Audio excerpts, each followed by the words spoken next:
ప్రభునందు ప్రియమైనటువంటి సోదర సహోదరులకు ప్రభుని యేసుక్రీస్తు నామములో మీకు వందనాలు, శుభములు తెలియచేస్తున్నాను. దేవుడు మన జీవితాల్లో మరొక చక్కటి దినాన్ని దేవుడు అనుగ్రహించి మనలను దీవించటం కోసం, బలపరచటం కోసం, మనలను నడిపించటం కోసం దేవుడు మరొక చక్కటి సమయాన్ని మన జీవితాల్లో అనుగ్రహించారు. కనుక దేవునికి ఎన్నో స్తుతులు, స్తోత్రాలు చెల్లిస్తున్నాను. ప్రియమైన వాళ్ళారా, ఈరోజు మనలను బలపరిచేటువంటి దేవుని యొక్క వాగ్దానము, దేవుని యొక్క వాక్కు మనం ధ్యానం చేద్దాం. కీర్తన 18వ అధ్యాయము 28వ వచనంలో దేవుడు ఈ విధంగా వ్రాయించి పెట్టారు. నా దేవుడిని యెహోవా చీకటిని నాకు వెలుగుగా చేయును అనే మాట మనం చూస్తున్నాం. ప్రియులారా, చీకటిని దేవుడు వెలుగుగా చేస్తాడట. చీకటి దేనికి సాదృశ్యం అంటే అశాంతికి, నిరాశ నిస్పృహలకు, పేదరికానికి, అనారోగ్యానికి, సంతోషము లేకపోవడానికి, ఇవన్నిటికీ కారణము చీకటి. వెలుగు దేనికి సాదృశ్యం అంటే వెలుగు ఆశీర్వాదానికి, దీవెనకు, అలాగే ఆరోగ్యానికి, సంతోషానికి, సమాధానానికి, అభివృద్ధికి, ఇలా చెప్పుకుంటూ పోతే చాలా ఉన్నాయి. వెలుగు దీనికి సాదృశ్యంగా కనిపిస్తుంది. కనుక చీకటిని దేవుడు వెలుగుగా చేస్తానని వాగ్దానం చేశాడు. ఈరోజు ప్రియమైన సహోదరులారా, మన జీవితాల్లో, చాలామంది జీవితాల్లో నిరాశ నిస్పృహలో ఉన్నారు. చీకటి అనే నిరాశ నిస్పృహ, పేదరికం అనేటువంటి చీకటి, అజ్ఞానము అనేటువంటి చీకటిలో చాలామంది బ్రతుకుతున్నారు.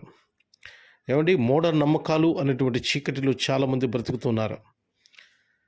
అభివృద్ధి లేకపోవడం అనే చీకటిలో చాలామంది బ్రతుకుతూ ఉన్నారు. కనుక గమనించండి ప్రియమైన సహోదరుల, వాటన్నిటినీ దేవుడు మార్చి వెలుగుగా, అనగా సంతోషకరంగా, దీవెనకరంగా, ఆశీర్వాదకరంగా, అభివృద్ధికి తార్కాణంగా దేవుడు మారుస్తారని ఈ యొక్క వాగ్దానము మనకి సెలవిస్తుంది. కనుక భయపడద్దు. నా జీవితంలో ఈ నిరాశ నిస్పృహ పోవటం లేదు, నా జీవితంలో ఈ పేదరికం పోవటం లేదు, నా జీవితంలో ఏ ఆదరణ నాకు లేదు అనే చీకటితో బాధపడుతున్న చాలామందికి ఈరోజు మీకు ఇచ్చేటువంటి దేవుని యొక్క సందేశం ఏమిటో తెలుసా? మీ చీకటిని దేవుడు వెలుగుగా చేస్తానని దేవుడు వాగ్దానం చేస్తున్నాడు. అనగా దీవిస్తాడు, ఆశీర్వదిస్తాడు, బలపరుస్తాడు, జ్ఞానమిస్తాడు, పేదరికాన్ని తీసివేస్తాడు, ఐశ్వర్యంతో దేవుడు మనలను నింపుతాడు, ఆరోగ్యంతో దేవుడు మనల్ని దీవిస్తాడు, ఈ లోకంలో మనల్ని బలవంతులుగా దేవుడు చేస్తాడు. ఇదంతా కూడా వెలుగుగా మారేటువంటి విధానం. కనుక దేవుడు మనలో ఉన్న చీకటిని వెలుగుగా చేస్తాడు. కనుక ప్రియమైన వారలారా, భయపడద్దు, ఎవరు కూడా నిరాశ నిస్పృహ పడద్దు, ఆందోళన పడద్దు, బెంగపడద్దు. దేవుడు మనలో ఉన్నటువంటి ఏ విధమైనటువంటి నిరాశ నిస్పృహ అయినా సరే, ఏ విధమైనటువంటి అశాంతి అయినా సరే, ఏ విధమైనటువంటి అజ్ఞానమైనా సరే, దేవుడు దాన్ని తొలగించి వెలుగుగా చేస్తాడు దేవుడు. కనుక భయపడద్దు. God makes darkness into the light. దేవుడు చీకటిని వెలుగుగా చేస్తాడు. కనుక దీవిస్తాడనేటువంటి సందేశము మనకి అర్థమవుతుంది. కనుక ప్రియమైన వారలారా, ఈరోజు మీరు ఏం చేయాలని ఆశపడుతున్నారో, ఎక్కడికి వెళ్ళాలని ఆశపడుతున్నారో, ఏం చేయాలని ప్రయత్నం చేస్తున్నారో, ప్రతి దాంట్లో కూడా వెలుగును, అనగా మన ప్రయత్నాన్ని దేవుడు దీవిస్తాడని ఆయన వాగ్దానము మనకి సెలవిస్తున్నది. కనుక భయపడకండి. ఈరోజు మీరు ఏం చేయాలనుకుంటున్నారు ప్రార్థన చేసుకుని మొదలు పెట్టండి. God will bless you everything. దేవుడు మిమ్మల్ని దీవించి ఆశీర్వదించునుగాక. ఆమేన్. ప్రార్థన చేసుకుందాం.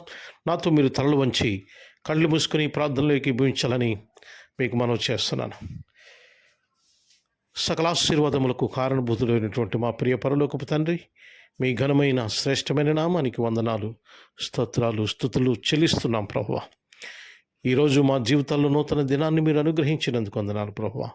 ఈ దినమంతటిలో మీ వెలుగుతో మమ్మల్ని దీవించమని, ఆశీర్వదించమని, మేము చేసే ప్రయత్నాలు, ప్రయాణాలు ప్రభువా అనేకమైన ఆలోచనలు సమస్తములో కూడా మీ కృపా కాపుదల అనుగ్రహించి దీవించి ఆశీర్వదించమని మీ మెండైన దీవెనల ఆశీర్వాదాలు కుమ్మరించమని కోరి ప్రార్థన చేస్తున్నాను.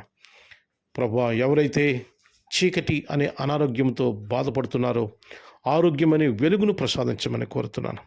ఎవరైతే పేదరికమనే చీకటిలో బ్రతుకుతున్నారో వారికి వెలుగు అనేటువంటి ఐశ్వర్యమునిచ్చి దీవించమని కోరి ప్రార్థన చేస్తున్నాను. ఎవరైతే చీకటి అనే నిరాశ నిస్పృహలో బతుకుతున్నారో వారికి వెలుగు అనే నిరీక్షణ దయచేయమని కోరి ప్రార్థన